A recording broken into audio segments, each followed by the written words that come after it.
I feel like if there's one skill to get better at today, it's exactly that, learning how to learn. Meaning if there was a genie that could grant you one wish, but just one wish, we would all wish for more wishes, right? If I was your learning genie and I could help you become more of an expert at any one subject or any one skill, what would the equivalent be of asking for more wishes? I think it's, people would say learning to code or learning how to market or learning how to invest, learning how to learn, right? When you can learn how to learn, what does that mean? You could focus and concentrate and absorb information, retain it, understand it, apply it. What can you apply that to? Just everything, right? You could apply that towards medicine and money and martial arts and music and Mandarin. Everything in your life gets easier. So it's one of those lead dominoes. The first domino you hit and everything gets easier. You sharpen the saw. And so I think learning how to learn is very important. And I mentioned it's not taught in school. And again, they teach you math, history, science, Spanish, but there's no class called concentration or focus, right? At least when I went to school, there's no class called retention, right? They teach you 3 R's, reading, writing, arithmetic, but what about recall, right? Socrates said learning is remembering. And so there is an art and a science to learning how to learn. And, as people improve in that, every area of their life gets a lot easier. Some of the fundamental principles to apply this, so if everyone can think about a subject or a skill that they want to learn, I use the acronym FAST, F-A-S-T.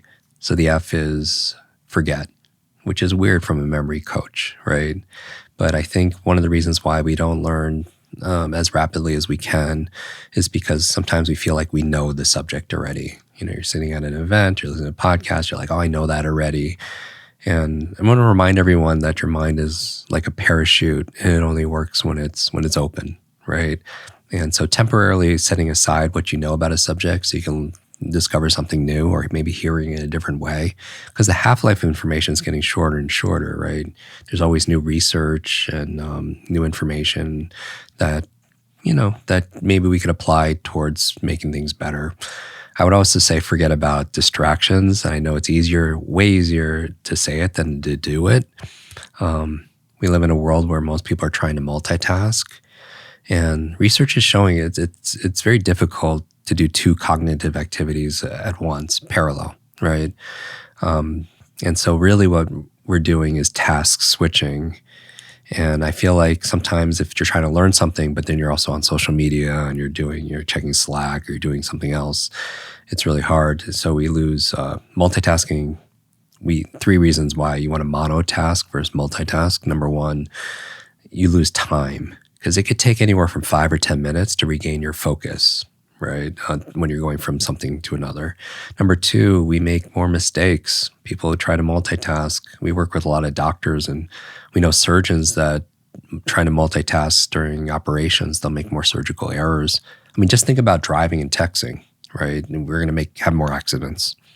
And if that wasn't reason enough to focus on one thing at a time, not only do we lose time and make more mistakes, it uses up an immense amount of energy. Your brain is only 2% of your body mass, but it requires 20% of the energy. It's a real energy hog. And, think about it. If you're doing an activity like listening to this show right now, you have a part of your brain, imagine a cognitive web lit up. But in order to switch from that to do something else, you have to kind of shut this down and activate something else. It uses a lot of glucose.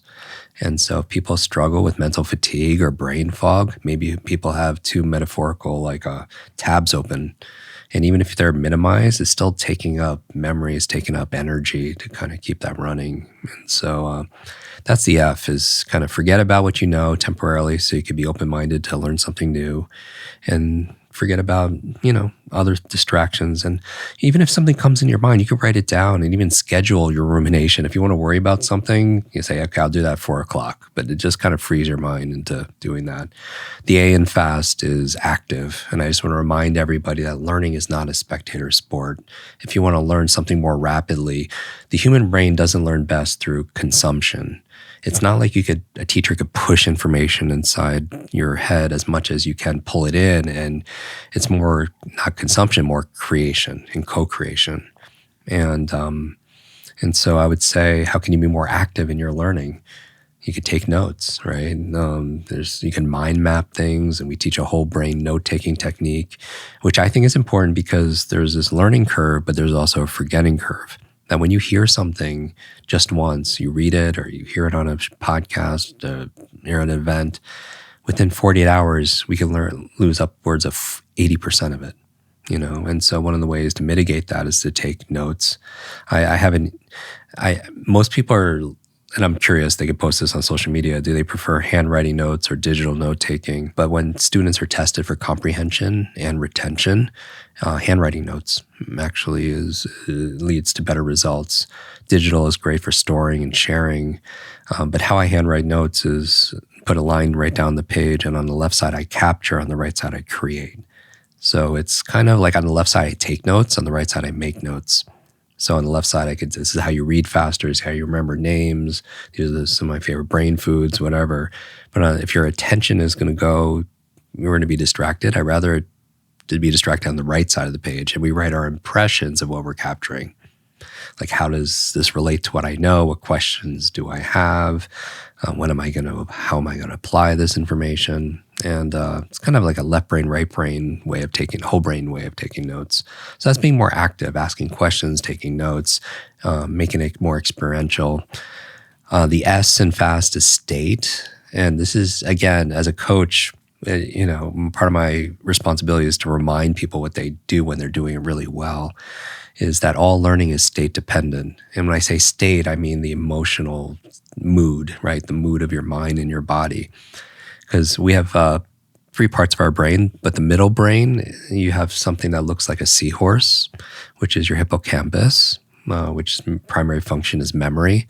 And attached to it is an almond-shaped part of your brain called your amygdala, which is kind of like a switching station for your emotions. But it's interesting how memory and emotions are tied, right? Everyone knows this because there's probably a song everyone could hear, could take you back to when you're a teenager, or a food or a fragrance could take you back to when you're a child. So the information by itself is very forgettable, but information was tied with emotions become unforgettable because we're not logical as much as we are like biological. You think about dopamine and oxytocin, serotonin, endorphins. We are this chemical feeling soup. But think about the emotions most people felt sitting in class. I think most people would say they were either confused or bored. And boredom is on a scale of 0 to 10 is like a 0. So if it's information times emotion becomes a long-term memory, and it's boredom or anything times 0 is 0. And we wonder why we forgot things like the periodic table or whatever. So I just want to remind everyone as they're listening to this, if they want to get greater fidelity and retention and understanding, to just notice. You could even gamify it on a scale of 0 to 10. What's your emotional state or excitement or motivation? And maybe it's a 4, and then you could just say, hey, what do I need to do to make it a 5 or 6? And that makes a big difference because like right now, most people, like if I said, sit the way you be sitting or stand the way you be standing, if you're very excited and interested in this conversation and people lean forward, they sit up.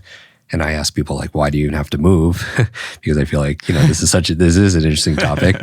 It's a reminder that we have agency and our physiology affects our psychology. And it's like even sitting I'm in town speaking at a conference. And the other day, like I sit in a lot of conferences waiting to go on stage. The person before me was just putting the people to sleep. Like literally, people were falling asleep. And I could say like, okay, this is happening to me. Or the for me is like, what lesson can I learn out of this? And I started to get fascinated. I'm like, wow, how does this gentleman put hundreds of people to sleep at the same time? And I started getting curious because that reminds me I have agency. That a reminder to everyone listening that you are a thermostat, you're not a thermometer. Where the role of a thermometer, what does it do? It reacts to the environment. Whatever the environment is, it reacts to it, right? But a thermostat doesn't do that. A thermostat, it knows the temperature. It gauges the environment. But what does it do? It sets a temperature, and what happens to the environment? The environment reacts to you, right? And so I feel like a big part of leadership or being, the future belongs to creators is taking that invisible and making it more visible, right? Through the process of this manifestation, right?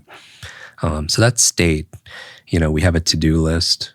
What if we started a to-feel list? Like these are 3 emotions or feelings I want to have and embrace today, right? Maybe it's to be more playful or understanding. Like a lot of times when we're faced with a difficulty or a situation or a decision, maybe we're stressed, we ask like, oh, what do I need to do? What if we took a step back and instead of asking ourselves, what do we need to do? Who do I need to be? And maybe you decide I want to be compassionate. Maybe you're having a spirited debate with a loved one and you're like, I want to step back instead of what I need to do or say. It's like, who do I need to be? Maybe it's compassionate. And the behaviors take care of itself, right? When you're coming from that place. And so having a to-be list or to-feel list, that state. And finally, the T in fast, to learn any subject or skill faster, is learning it to teach. The T is teach. You take advantage of something called the explanation effect. I mean, imagine everyone listening, you had to give a TEDx talk next week about some of the highlights of this conversation. You would focus differently. You would take better notes, right? You would be personally involved and invested. And so if you want to learn something faster, learn it with the intention of sharing with somebody else. And I think that's what we're here to do. We learn to earn some kind of benefit to return, right? To be able to everything in nature does that. Everything in nature grows or it dies, and everything in nature has to contribute to the rest of the system, the ecosystem. Otherwise, it's eliminated.